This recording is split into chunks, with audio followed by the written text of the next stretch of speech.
Bom, a constituição do crédito envolve a investigação da decadência, tá? Do prazo decadencial, a análise, né, do prazo decadencial. E depois de constituído o crédito, passa a correr o prazo prescricional, tá?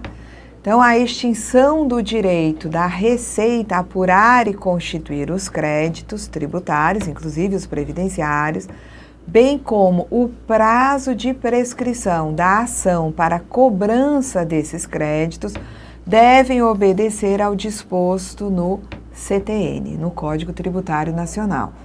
Tá? Então, nós temos aqui no CTN o artigo 173, dizendo que o direito de a Fazenda Pública constituir o crédito extingue-se após 5 anos.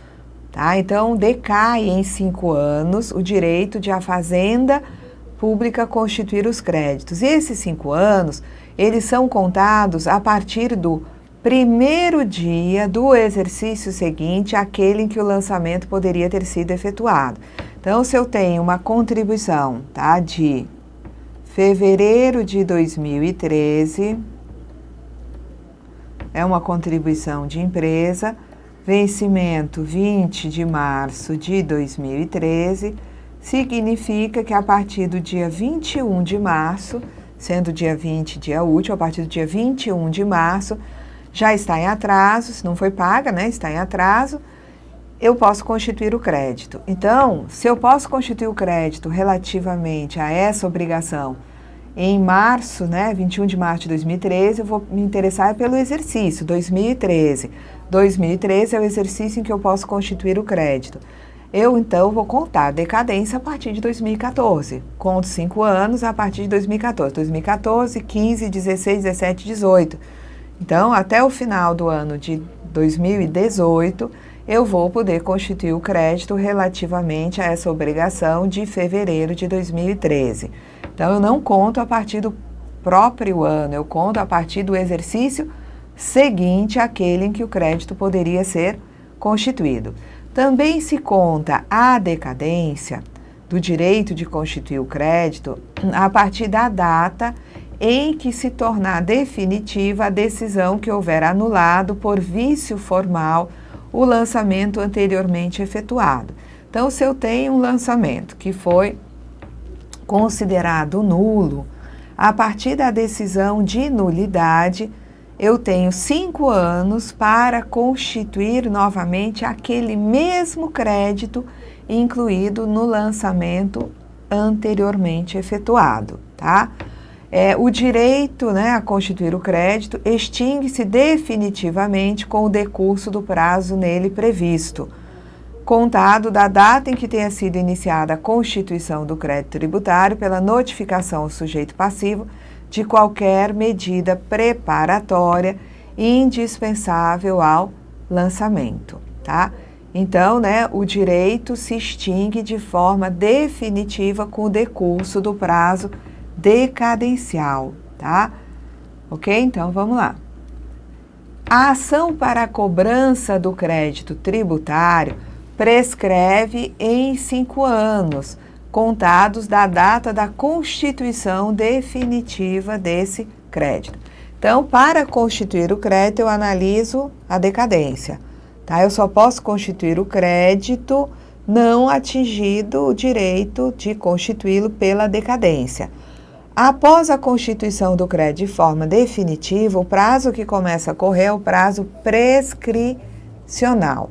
Decadência não suspende nem interrompe, mas a prescrição, tá? Ela é interrompida pela citação pessoal feita ao devedor. Então, o prazo de 5 anos de contagem da decadência se interrompe com a citação pessoal feita ao devedor, pelo protesto judicial, por qualquer ato judicial que constitui mora o devedor, por qualquer ato inequívoco, ainda que extrajudicial, que importe reconhecimento da dívida pelo devedor. Bom, as contribuições devidas a outras entidades ou fundos, as chamadas contribuições de terceiros, né? SESI, SENAI, SESC, SENAT, Salário Educação, INCRA e as outras, né, para terceiros. sujeitam-se aos mesmos prazos, condições e sanções e gozam dos mesmos privilégios das contribuições devidas à Previdência, tá?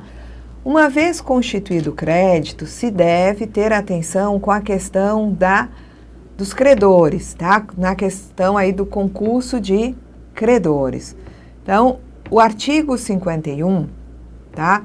Nos diz, tá, da Lei 8.212, que o crédito relativo a contribuições, cotas e respectivos adicionais ou acréscimos de qualquer natureza, arrecadados pelos órgãos competentes, bem como atualização monetária e juros de mora, estão sujeitos nos processos de falência, concordata ou concurso de credores, às disposições atinentes aos créditos da União aos quais são equiparados. Então, créditos relativos a contribuições previdenciárias se equiparam aos créditos da União, tá? E aí diz que o INSS reivindicará os valores descontados pela empresa dos seus empregados e ainda não recolhidos, tá? Então aqui, atenção, porque hoje quem vai reivindicar os créditos são, né, na verdade, a Receita Federal e a Procuradoria da Fazenda. Então, o crédito tributário, de acordo com o artigo 186 do CTN, prefere a qualquer outro, seja qual for a natureza ou tempo da constituição desse crédito, ressalvados os créditos decorrentes da legislação do trabalho, que tem preferência aos créditos tributários. E a cobrança judicial do crédito tributário não é sujeita a concurso de credores ou habilitação em falência, concordata, inventário ou arrolamento. O concurso, tá, de preferência somente se verifica entre as pessoas jurídicas de direito público na seguinte ordem: primeiro a União, depois os Estados, Distrito Federal e Territórios, tá, conjuntamente pro rata, e os municípios conjuntamente pro rata. Na falência, são devidas pela massa falida as contribuições previdenciárias e as contribuições destinadas a terceiros, na forma estabelecida para as empresas em geral, tá? Seja na condição de contribuinte, seja na condição de responsável pelo recolhimento de contribuições devidas por outros. Então, na falência, a massa falida, ela é devedora das contribuições previdenciárias e destinadas a terceiros. Os créditos constituídos até a data da decretação da falência são atualizados monetariamente, acrescidos de juros de mora e de multa moratória. Essa atualização só enquanto, né, a legislação a exigiu, tá? Para créditos constituídos contra empresas cujo processo falimentar tenha se iniciado, tá, até 8 de junho de 2005, não incide multa de mora, tá? Multa de qualquer espécie.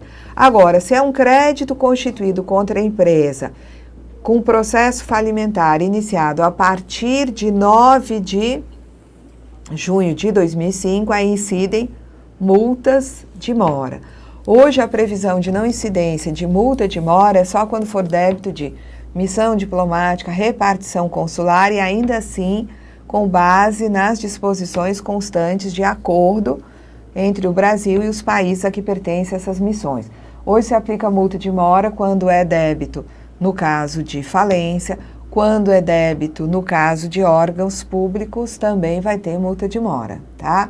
Após a decretação da falência, os juros somente serão computados se o ativo apurado bastar para o pagamento do principal, de acordo com essa Lei 11.101, artigo 124. Em caso de recuperação judicial e extrajudicial, tá? Né, a recuperação judicial é a concessão legal pela qual o devedor preenche os requisitos que estão lá na Lei 11.101, visando promover a preservação da empresa, tá? E executa o plano de recuperação aprovado em juízo.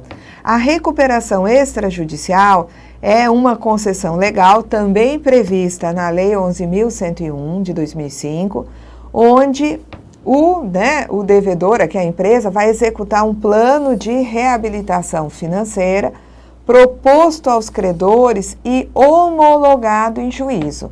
Então, quando é recuperação judicial, o plano de recuperação é aprovado em juízo. Quando é recuperação extrajudicial, esse plano de reabilitação financeira que vai ser executado, tá, foi proposto aos credores e foi homologado apenas em juízo. Então, essa Lei 11.101, que vem sendo, né, referenciada em todos esses quadros anteriores, é uma lei que disciplina a recuperação judicial, a recuperação extrajudicial e a falência, tá? Então, o tratamento dado pela fiscalização às empresas em recuperação judicial é o mesmo, é idêntico ao dispensado às empresas em situação regular, salvo se houver disposição em contrário no plano de recuperação judicial, inclusive quanto à identificação de corresponsáveis e a cobrança de encargos legais. Então, empresa em recuperação judicial vai ter o mesmo tratamento das empresas que se encontram em situação regular. Então, a Lei 11.101, ela tem, né, a ordem dos credores. Então, no caso de falência, a classificação dos créditos obedece à seguinte ordem. Primeiramente, os créditos derivados da legislação do trabalho, limitados a 150 salários mínimos por credor e os decorrentes do acidente de trabalho. Em seguida, créditos com garantia real até o limite do valor do bem que foi dado em garantia. E, na sequência, créditos tributários, independentemente da sua natureza e tempo de constituição, excetuadas as multas tributárias. Na sequência, vem créditos com privilégio especial, créditos com privilégio geral, créditos quirografários, multas contratuais e as penas pecuniárias por infração de leis penais ou administrativas e, inclusive, multas tributárias, tá? Então, vem depois, né? Os créditos tributários aqui se encontram, né? Como terceiros, né? Na lista. E aqui nós temos, na verdade, né? As multas, né? Vem bem depois na ordem, né? Do concurso de credores. Créditos subordinados, tá? No caso de liquidação extrajudicial, o tratamento dispensado às empresas em estado falimentar aplica-se no que couber às empresas em liquidação extrajudicial, tá? Então, eu tenho aqui a situação de, vamos lá, recuperação judicial e extrajudicial. Quando se tratar de recuperação judicial, o tratamento é o mesmo dado a empresas em situação regular. Quando se trata de liquidação extrajudicial, o tratamento é o mesmo das empresas em estado falimentar, tá? Bom, quanto à inscrição na dívida ativa, o artigo 39, voltamos aqui para a Lei 8.212, o artigo 39 diz o seguinte, que o débito original, bem como os acréscimos legais e outras multas previstas em lei, constituem dívida ativa da União e vai se promover a inscrição em livro próprio, tá, dessas contribuições, tá, desses créditos, eles vão ser inscritos no livro da dívida ativa, tá, e é facultado aos órgãos competentes, antes de ajuizar a cobrança da dívida ativa na Justiça, promover o protesto dado, né, de um título dado em garantia que será recebido pró solvente, somente se o pagamento do valor do título, né, consta lá do título, for efetuado. Vão ser inscritas em dívida ativa da União as contribuições que não tenham sido recolhidas ou parceladas, resultantes das informações que são prestadas na GEFIP. Então, o valor declarado em GEFIP, tá, ou em outro documento declaratório que, né, vai ser criado para esse fim, tá? Vai servir como confissão de dívida, aquilo é confissão de dívida, o valor ali declarado vai ser inscrito em dívida ativa sem passar pelo contencioso administrativo. Na execução judicial da dívida ativa da União, suas autarquias e fundações públicas, é facultado ao exequente, tá, indicar, então quem está providenciando a execução vai indicar bens à penhora, a qual vai ser efetivada concomitantemente com a citação inicial do devedor. Então a Procuradoria indica os bens que devem ser penhorados e essa penhora vai ser efetivada junto com a citação do devedor. Os bens que foram indicados para fazer essa penhora, tá, uma vez penhorados, eles ficam desde logo indisponíveis, tá? Agora, se for feito o pagamento integral da dívida executada com os devidos acréscimos legais, no prazo de 2 dias úteis contados da citação, independentemente da juntada aos autos do mandado, vai ser liberada a penhora. Pode ser liberada desde que não haja outra execução pendente. Então foi, né, penhorado um bem, mas o devedor providenciou o pagamento. 2 dias úteis contados da citação, tá? A Procuradoria, tá, vai liberar o bem, então, né, vai ser liberada a penhora. Aplica-se também a execuções já processadas, esse procedimento, e no caso de não interposição de embargos, ou se os embargos interpostos, tá, forem julgados improcedentes, os autos vão para o juiz para que se siga com a execução. Então, se o contribuinte, o devedor, apresentar embargos, tá, eles serão analisados. Mas se eles forem julgados improcedentes, a execução segue seu curso. Se não for, né, apresentado embargo, a execução também continua. Vamos lá. Os órgãos competentes, eles vão estabelecer critério para a dispensa de constituição ou exigência de crédito de valor inferior ao custo dessa medida. Então, são definidos periodicamente os valores, tá, que não serão cobrados judicialmente. A execução, então, não continua, tá? O débito fica lá, né, parado, é um crédito já constituído. Então, aquele débito do devedor fica lá aguardando até que chegue um momento em que possa alcançar um valor que seja interessante para se dar início à execução na Justiça. É a Lei 8.212 e o regulamento, eles falam de leilões, tá? Então, aqui nós temos no artigo 98 que nas execuções fiscais da dívida ativa do INSS, tá? O leilão judicial dos bens penhorados, então não foram indicados bens à penhora, tá? Se o contribuinte não pagou, tá? Os bens penhorados, eles vão para leilão. Então, quando esses bens forem para leilão, o leilão vai ser feito por leiloeiro oficial, indicado pelo credor, tá? Não pelo devedor, tá? E aí, como é que funciona esse leilão? No primeiro leilão, o valor vai ser arrematado pelo maior lance, que não pode ser inferior ao da avaliação, tá? Então, no primeiro leilão, né, os interessados naquele bem que for apenhorado lá atrás e agora vai para leilão, vão dar os seus lances. Se o lance alcançar o valor de avaliação do bem, o bem será arrematado. Mas se não alcançar o valor arrematado, vai ser feito um segundo leilão, tá? E no segundo leilão, o bem pode ser arrematado por qualquer valor, exceto o definido como sendo vil, tá? Valores muito baixos que são delimitados, tá? Para ali não se conclui o leilão e o bem não vai ser arrematado através desse procedimento.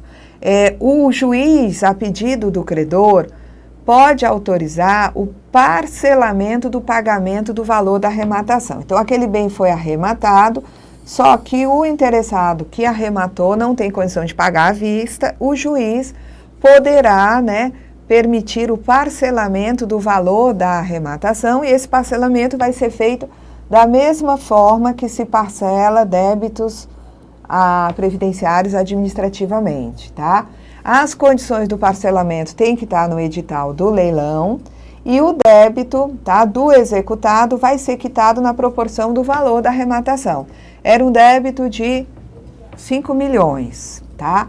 E aquele bem do indivíduo que foi arrematado no leilão, ele foi arrematado, tá, por 800 mil reais. Ora, os 800 mil do valor do bem arrematado, né, do valor do lance que foi dado, vão servir para quitar parte daqueles 5 milhões. Então, o débito do executado é quitado na proporção do valor da arrematação.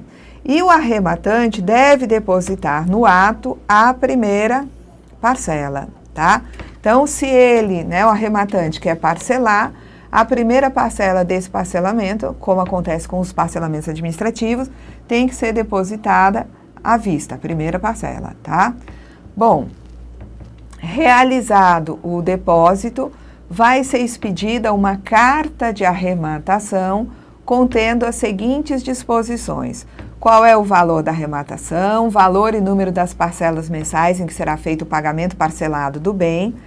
Vai ser feita uma hipoteca do bem adquirido ou um penhor a favor do credor, tá? E essa carta, né, essa hipoteca serve, né, de título hábil para registro da, né, a carta de, essa aqui, ó, tá? A carta de arrematação serve como, né, título hábil para registro da garantia. Vai se indicar o arrematante como fiel depositário do bem imóvel quando for constituído um penhor, tá? E vai se especificar os critérios de reajustamento do saldo desse parcelamento e das próprias parcelas, que vai ser o mesmo vigente para o parcelamento dos débitos previdenciários. Se reajusta o saldo pela Selic, tá? E cada parcela tem, né, também além da Selic, o pagamento de um juro de 1% no mês da quitação da parcela. Então, vamos lá, tá? Então, a gente sabe que quando tem leilão de bens penhorados, o arrematante pode pagar à vista, pode pagar parceladamente. Se ele parcela, ele tem que depositar logo, tá? Como vimos no outro quadro, a primeira parcela. O arrematante deposita no ato o valor da primeira parcela. Bom, pagou a primeira parcela, se expede a carta de arrematação, contendo as seguintes informações: valor da arrematação, número de parcelas e qual é o valor das parcelas para a quitação, né, daquele bem, tá? Vai se constituir uma hipoteca para esse bem, ou um penhor em favor, né, do credor, tá? E a carta de arrematação é título hábil para registrar essa hipoteca, esse penhor, tá? Se indica, tá, o arrematante, né, como fiel depositário, quando é caso de penhor, e se especifica como é que se vai reajustar o saldo que este arrematante vai pagar e as próprias parcelas do pagamento parcelado, que são, né, critérios de reajuste iguaizinhos àqueles que são aplicados no saldo de um parcelamento de débito, tá, nas parcelas de um parcelamento de débito. Se o arrematante não paga no vencimento qualquer das parcelas, o saldo devedor, tá? Então, ele não pagou parcela, o saldo devedor remanescente vence antecipadamente e vai ser acrescido em 50% de seu valor a título de multa e vai ser inscrito na dívida ativa e executado. Se no primeiro ou no segundo leilão, né, que forem realizados, não houver licitante, tá? O INSS, ele vai começar a trabalhar com um valor de 50% do bem, tá? 50% do valor da avaliação. Se esse bem que vai ficar, né, com o INSS não for utilizado e for de difícil venda, ele pode ser negociado ou doado a outro órgão ou entidade pública que demonstre interesse na sua utilização. Então, fica, né, com o INSS o bem, tá? Ele vai, né, ficar com aquele bem, o valor não vai ser o inicial, tá? O valor é adjudicado pelo INSS, mas com um valor que vai, tá, ser de 50% da avaliação.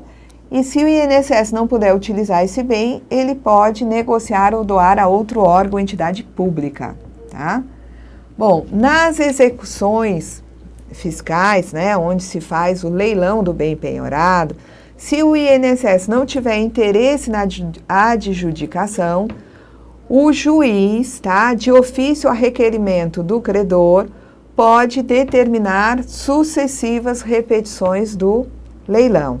O leiloeiro pode ficar como fiel depositário dos bens penhorados e realizar a remoção do bem, tá? E isso se aplica às execuções fiscais da dívida ativa da União. Então, não teve jeito. O INSS não tem interesse em ficar com aquele bem, tá? Pode-se pedir ao juiz para realizar N leilões, tá? E não tem jeito, tá? Então, ali, o INSS não quer, são realizados outros leilões. Então, o leiloeiro oficial, ele vai ficar como fiel depositário do bem para ver o interesse de realizar esses leilões para poder obter um valor que não seja vil por este bem, tá? Então, vamos ver aqui o que mais.